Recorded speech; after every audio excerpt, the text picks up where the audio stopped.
connected. So we should be live.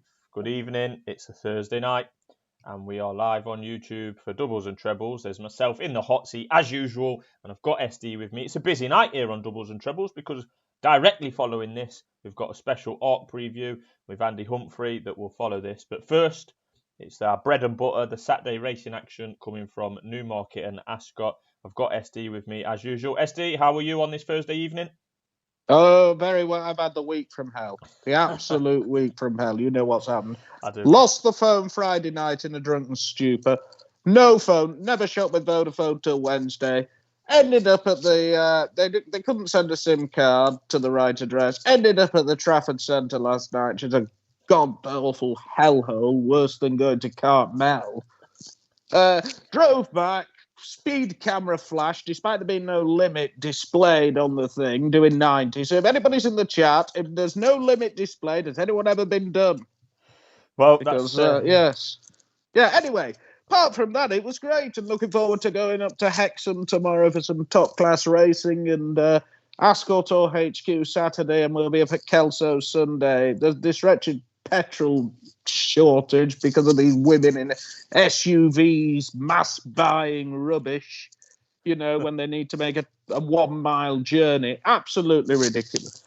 Right, well, apart from that, everything's good. It's been an eventful week for USD. There wasn't too many winners. Well, there's a couple of winners from SD early doors last week. It went downhill since, and one of them, one of the racers was where I was on Caribus, and it seems quite a lot of people on Twitter run, and he's been the biggest.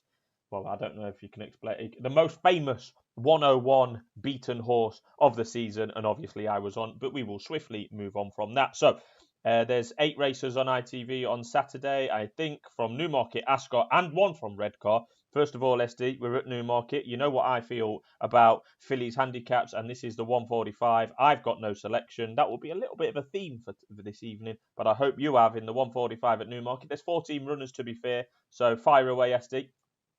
Well, look, I don't know what on earth you've got about a 10 furlong fillies handicap class 2. There's absolutely nothing wrong with the race, and you're just being, to use a common term, a pussy. So there we are. Okay. Anyway, we'll get on with it because I thought this is a really good race. There's any number of them can win, and.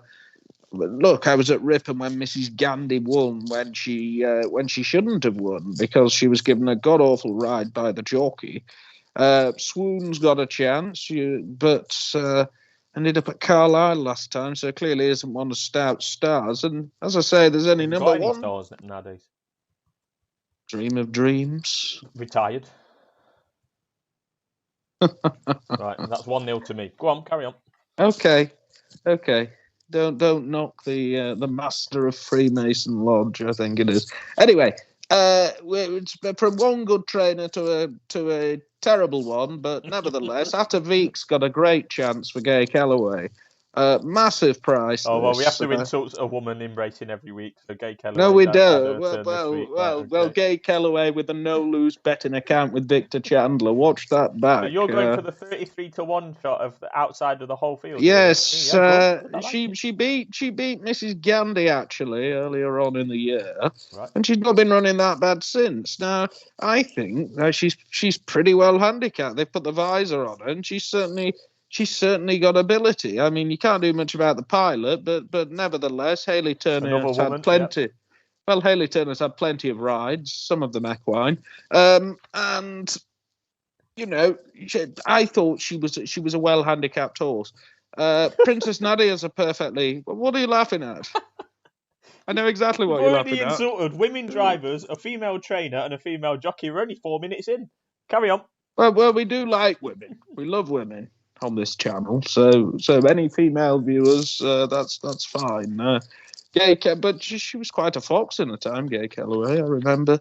Anyway, look, there's any number can win, and I just thought Atavik with that form with Mrs. Gandhi earlier, it was on the 30th of July, made her a pretty good bet. They were 5 clear of the third, and she's a 4-year-old, and everything about her, everything about the profile's unsexy, but that's built into the price. So I've Well, had a few quid on that of each. well, that's fair enough, SD. She's got, she's got form figures of 3-2-1-4-4. She's certainly been knocking on the door. 25-1, 5 places available, SD. I'm guessing that's where you'll be going. We'll list your Well, look. selections. As I always say, we're going to have another do at Sly Bet. The way they were betting last week in the Cambridge, I can't remember. Somebody told me the figure. It was 100 and what, 180 something. 87. Yeah. I mean, the Gambling Commission need to be onto that. It's an absolute disgrace. They are defrauding punters, and John McCurrick will be going around like a washing machine in his grave. Right, on we go. We're in time order. The second race on ITV Saturday, 2:05 at Ascot. Listed race over 5 furlongs. Hurricane Ivor, a horse that SD put up to win the Portland about a fortnight ago, or 3 weeks ago. Then he won 2 weeks ago and followed up at Newbury in a Group 3. He's back down to listed level here, and he carries a £5 penalty for that recent win in a Group 3. And I think that does level the playing field a fair bit. The likes of Dakota Gold significantly, Tis Marvellous. They're the next in the market. They all have form that ties in with each other, and Hurricane Ivor. So yeah, they've been about the block, particularly this season.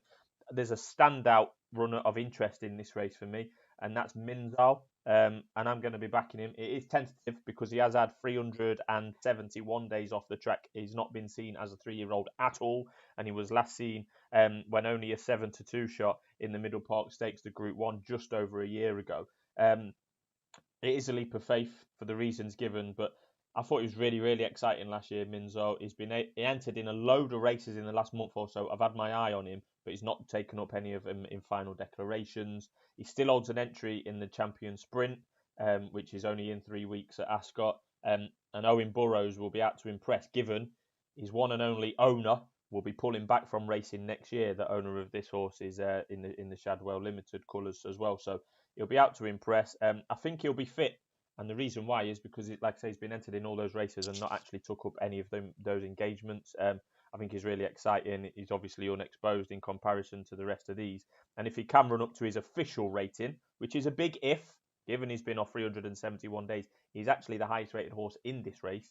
And he gets a little bit of a weight allowance as well for being a 3-year-old, I think. So, yeah, he's around 9-1. I would happily back Minzaal each way. Standard each way terms apply. SD, 205 Ascot. Where's your money? I can't have Minzaal. Oh, good. Good. Yes. So there we go. Look, you're right on one thing though. Weight stops trains, and this penalty for Hurricane Ivor, I think will prove punitive. I think it'll stop him. What else is in the race? Form, though, isn't he? Yes, of course he's in good form. It makes it an interesting race. It not only levels it tips it into favour of some other runners. Just a note on Ascot generally, there is an awful lot of rain forecast down there. I may or may not be down there because if it's going to pour down at Ascot and dry at Newmarket, I'll go there. But I'll be taking my oars, I think. I think they could well start. It's slightly better on the straight course, but it's good at the moment. It'll definitely be good to soft. It could be virgin on soft. That would bring something like Dakota Gold into it. But to be honest with you, he's not exactly been running that well, has he?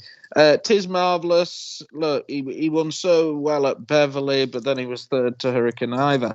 I just thought that a neck behind Tis Marvellous was Significantly, and I'm pretty sure Significantly is a better horse at Ascot. He's won 2 from 3 at Ascot. His only defeat at Ascot was on very, very fast ground. So, I can forgive that. And I think Significantly is a fair bet here. Little bit fine of the weights, but he doesn't need to improve that much. And I was lukewarm at best on the others. So I fancy Significantly. I thought I put him up, I think, at Beverley for the Bullet. I thought he was slightly hampered. Pretty much drawn out of it. Ran better than the 8th position at 66-1 suggests in the Flying 5 at the Curragh. That was a Group 1. And then, as you say, back at Newbury last time, and he's got a bit of a weight pull since then. So, I certainly don't disagree with what you're saying there about Significantly. So, 2 slightly bigger prices in the 205 for SD and myself. We're back to Newmarket for the 220 SD. I had absolutely no idea in this. We've got a full field of 30 runners in an auction stakes. The top rated is 104. The bottom rated is 56.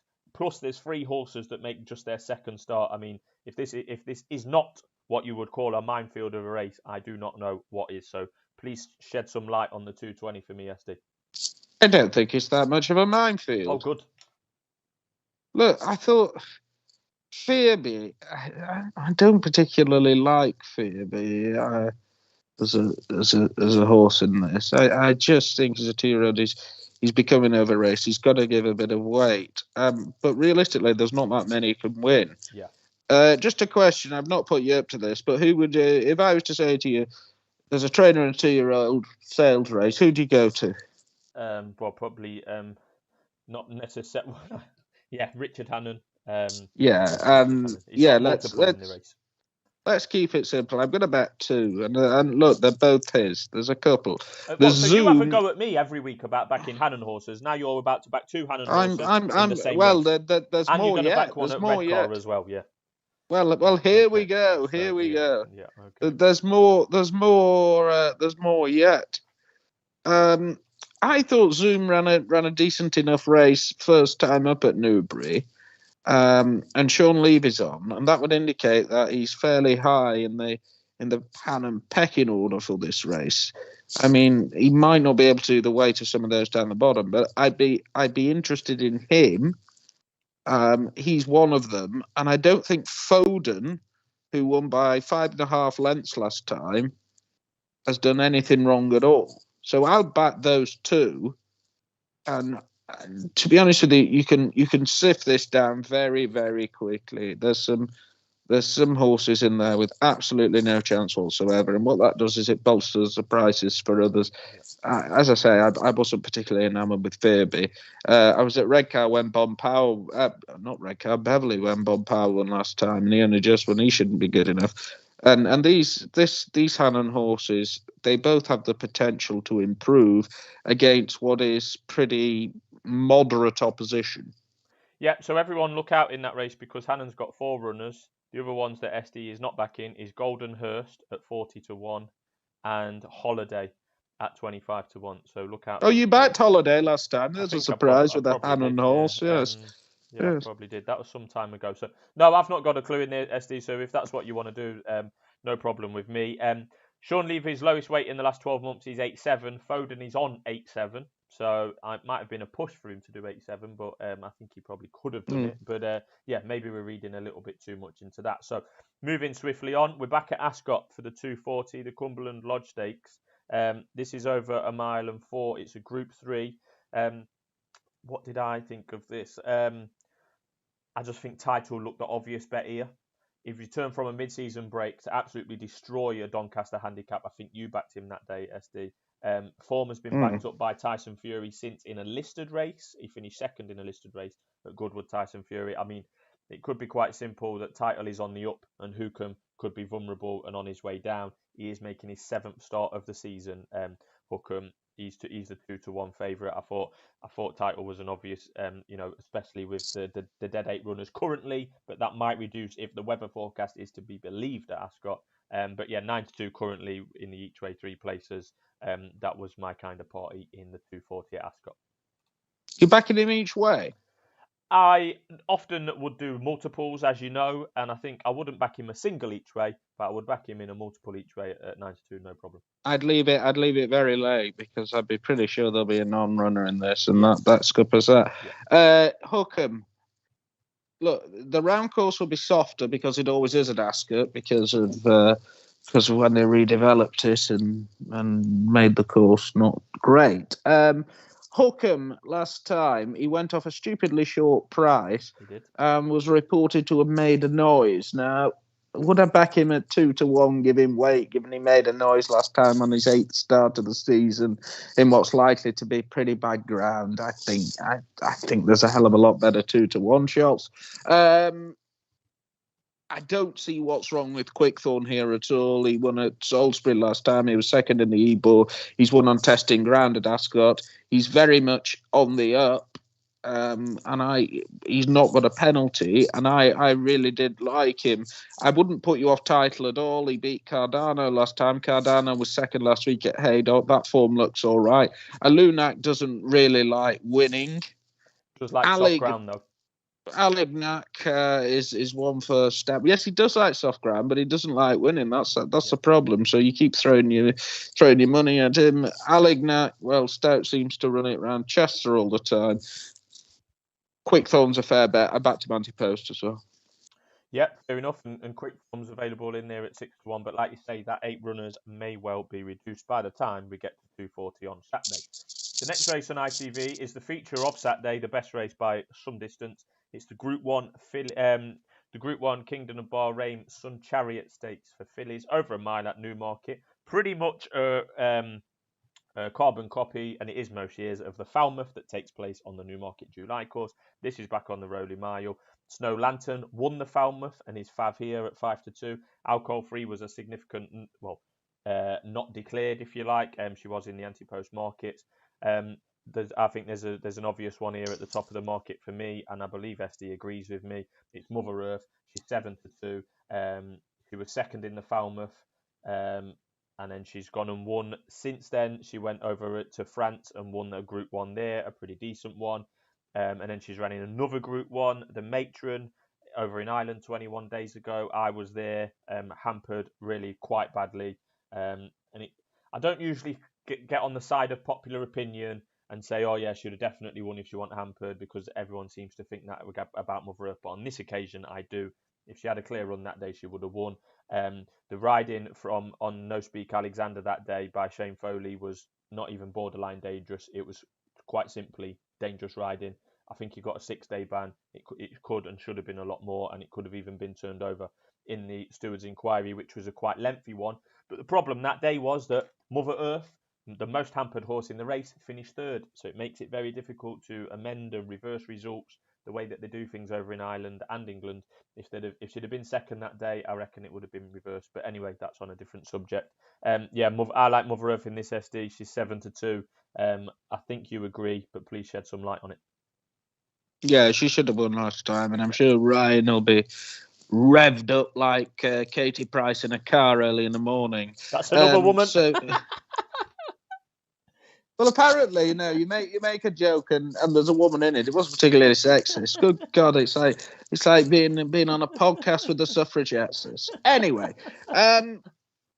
look, I think she will beat Snow Lantern. I have a slight question mark about Snow Lantern if it rained a bit. Now, the forecast for Newmarket's slightly inconclusive at the moment, but I'd prefer Snow Lantern. I don't know how you feel about this, Adam, on a slightly faster surface. Well, not sure, because Snow Lantern ran a really big race in Ascot, where it was borderline unraceable on that Friday, and she finished second. And that was a joint best effort according to our PRs. And then the next time she's won the Falmouth on good to firm. So I'm not sure. We've got Lee Jones in the chat, and Lee is very strong of the opinion that Snow Lantern is best ridden. No messing around trying to hold her up or get her out the back or put her to sleep. Just bounce her out and get her going and let her tank along. I know we're going quite a long way back in Snow Lantern's life, but like she did this year, first time up in that maiden at Newbury, where she was mega impressive visually. She just got out, tanked along, beat some good horses in the process. I think they've messed about with her a little bit since then, particularly at Goodwood, for example, where Spencer rode it and your writing was on the wall from the get-go. She just needs to get out at Newmarket and bounce along to me. It's a 13-runner field. You don't want to be getting yourself in any trouble. Don't mess about. I don't think you don't tend to get trouble at Newmarket. It's not on the Rolling Mile, to be fair. But yeah, just bounce her out and get on with it. That's my opinion. Ground, no problem to me. Just a point on Mother Earth, and it is just worth raising, just generally for the races this weekend. Aiden's horses this year, a lot of them. Look, whilst he's had stars like Snowfall, he's been operating at a strike rate. I mean, in some cases, you're at single-digit percentages. Aiden's currently operating at 31%. That's an indication these horses are running very, very well, and it's just another plus for Mother Earth. And I did the form today, and I'd have Mother Earth favourite here. I really would, and I think she's a very solid bet at 7-2. Yeah, I tend to agree with a lot of what you've said there. I'm throwing one. I'm putting up two in this race, and they're both in the same colours. I'm going really quite left field with Shale. I just think that she's got no hope on ratings. Donica O'Brien's hardly had any winners at all this year, but she has been showing signs of a return to form on her last couple of starts, in my opinion. She was very badly hampered in that Mother Earth race, probably worse hampered than Mother Earth, although she didn't look like winning at any point. Shale she kind of went from the front near. She was about to start battling on for a place, and then when Mother Earth got hampered, it then hampered in turn Shale, and the jockey Gavin Ryan genuinely nearly came off Shale in that race. She was a Group 1 winner last year. She's been tried in and around that high level this year. Like I say, I just think she showed a bit of signs of returning to form, and I think Shale might be able to run into a place, to be honest, because I think that those behind Snowfall and Mother Earth at the top of the market, they're all bit of a muchness, to be honest, and I think Shale can beat the likes of Fevrova, No Speak Alexander, possibly Lavender's Blue, Premier Loca. I think she can beat. I don't think Lavender's Blue will run if the forecast is correct. But I think Shale can beat a few of them, and I think she's 25-1 with 5 places. So again, that will be another each way bet for me with those guys. Just a point on your staking plan, and I'm conscious of time. So you've got 20 quid in this race. Yep. How do you stake it? Oh, that's quite straightforward for me. I'd just be £10 win Mother Earth and £5 each way Shale. Okay, so if Mother Earth wins, this is the problem you see for staking deals. So the score on, you get 45 back. You know, it's hardly. Well, to me, it wouldn't be ideal. That's the problem with backing one and a short one if you're backing two in a race. But anyway, we'll move on. As I said on that's fair points. But as I said on the previous one, she'll be rolling up in my multiples, and I'll probably normally I'll have a win multiple, probably win lucky 15, and an each way lucky 15. I'll do that most weekends. That's what I'll talk about multiples next week. Remind me. Yeah, okay. Right. Are we at Ascot? Yes, we're at Ascot. 3:15 Ascot. We're rolling along. This is Group 3 over 6 furlongs. I quite fancied one here, particularly with the weather forecast. But it's straightforward. Glen Shiel likes Ascot, likes soft ground. His last 7 starts have all been at a higher level than this one. Last time out, and the last time he raced in a Group 3, he won it. This is a Group 3. He's the highest rated horse in the field by some distance. I just think he's very, very solid, Glen Shiel. And that, Mr. SD, will be in my win multiple at 3-1. Where's Holly Doyle? Just out of interest. I like Holly Doyle. She's banned, isn't she? Praised a woman. She was meant to She was meant to be going over to Longchamp for Trushan on Saturday, but she's banned and she appealed it and it's been upheld. Dear, oh dear, how sexist to the BHA. Yeah. Anyway, yes, but just move on because what you said there is absolutely bang on. Oh.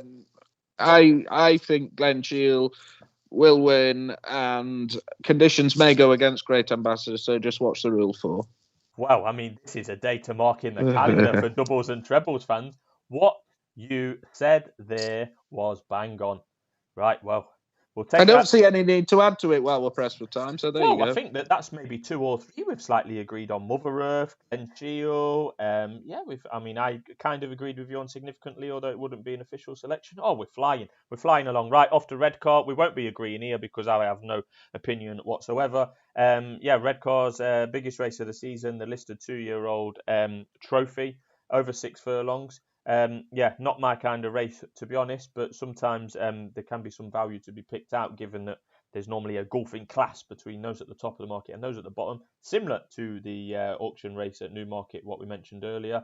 SD, let me know what you think. Redcar, 3:35. I think there's a few of these who's lost the plot. Yeah. And that includes Chipotle, who for some reason earlier on was 2-1 with Paddy, and I thought it was the absolute lay of the year till I saw it was 6s elsewhere. Look, Chipotle's completely and utterly lost the plot. No, I'm not sure it'll rain that much at Redcar. I had a look at this earlier, and I just came to the conclusion that this Symphony Perfect was probably the bet of the weekend. Second in the Super Sprint at Newbury. It's run perfectly well since in sales races. This as a renewal of the 2-year-old trophy. It used to have nearly 30 runners. I remember Danham Dancer winning for the great Neville Bycroft many moons ago. Who remembers Neville Bycroft? I think I first went to this in about 95. It's always a great race. It's slightly disappointing, and I feel sorry for Redcar. Amy's there. John Sanderson, the great John Sanderson, runs Redcar. I feel sorry for them not getting a full feel for this, but I think they've got the better of the weekend there. So move on. Right, so that's Symphony Perfect 8-1. Very confident selection, SD. Now, SD, is that a win only bet? Because you can get 8-1 in the 3 places market or 13-2 in the 5. Look, as I've said before, look, maybe I'm being a little bit hormonal here in my old age, Yeah, but sure. I just begrudge backing these horses at the sly prices. I mean, they're making an absolute mockery out of punters.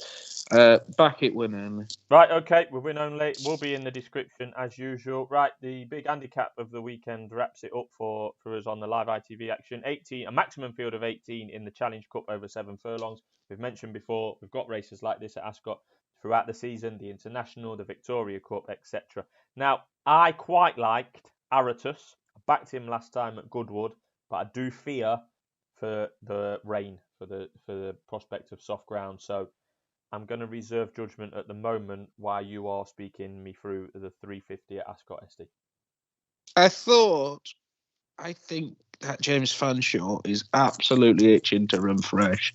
And I'm not sure it's the right race for Fresh. Fresh is handicapped to win a very good sprint handicap. This race is slightly lesser in terms of runners because they protect the ground for Champions Day. I had a bet earlier in the week on Young Fire, and I thought he'd be considerably shorter by now. He isn't. He's a stonking bet. Look, what Young Fire wants is 7 furlongs, I think, on soft ground, and I think he's going to get it with the rain forecast.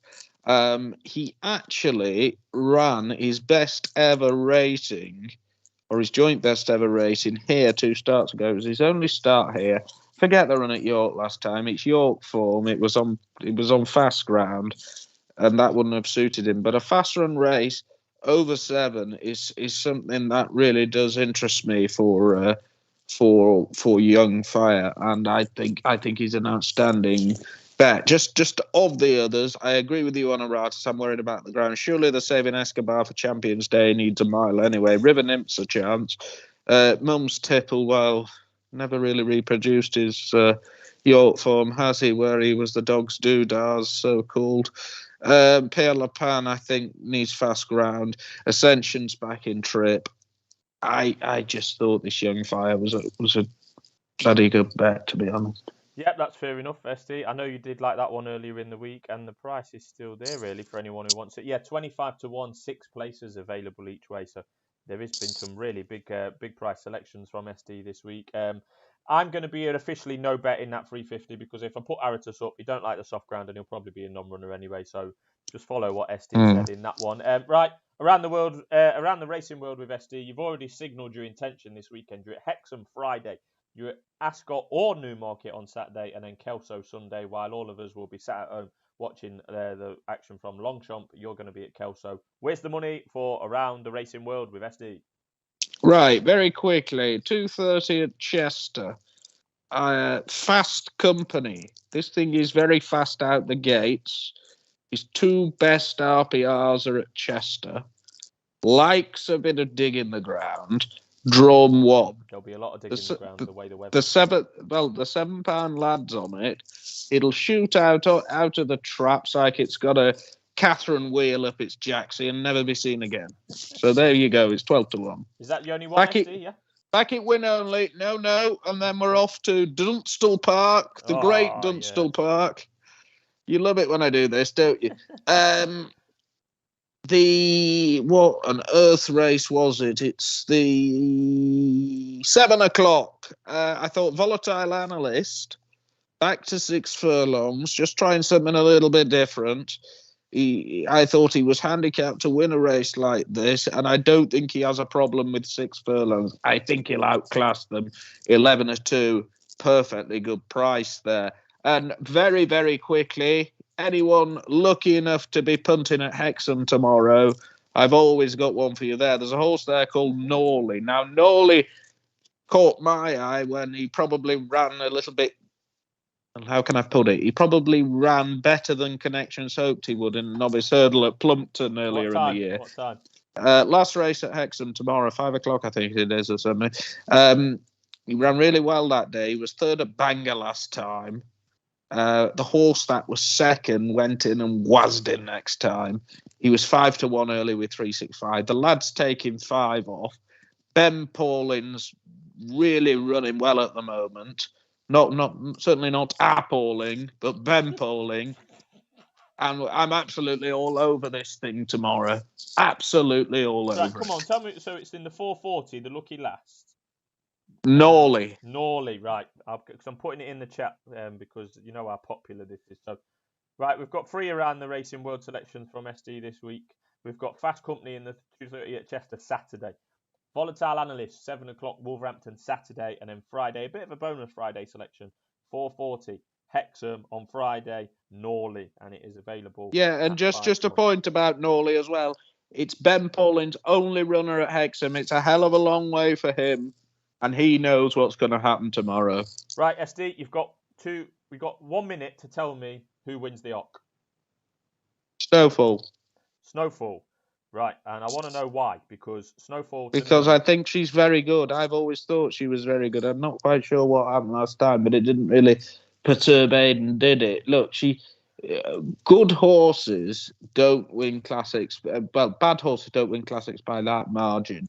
Adiar's drawn a bit wide. I'm sure Arnd Humph will be telling you all about this later on. You know, he's a bigger aficionado on France than Emmanuel Macron or Le Duc de Pomfret. Right, you know what? Loves the Channel Tunnel. SD, you know what I'm going to ask you? Snowfall, right? What's the best horse she's beat this season? Santa Barbara. I mean, probably Santa Barbara. Lot. I'm not even counting that. She's had to go to America to win around the little dog tracks there. The best horse that Snowfall's beat this year is Albaflora, rated 110. Right? Adayar, for example, he beat Mishrif in his last run, and Mishrif's rated 122. This is the problem I have with fillies going against the males for the first time. Didn't really do a Nabel or Trev any harm, did exactly, it? Yeah. You're being very sexist again, Mr. Smith. Well, I just thought, if you're going to back a rag, look, Love's a daft price, isn't she? No, she's got no hope on the ground. She's got absolutely no hope. There's a bit of 50s, 6 places each way. Then. She's got no hope. Right, we're going to be covering all of that with Andy Humphrey at 9:15. So I've just put the list. Now make sure you're nice to him in the chat. So please He's had French lessons. So, please tune in. I need to go because I need to sort the technology out. I've never done two in one night. I've not got the. Right, don't give yourself a stroke, sir. Yeah, and by the way, if you get bored on the art preview, the Chandelier episode of Bunny Fools and Horses is now on Gold.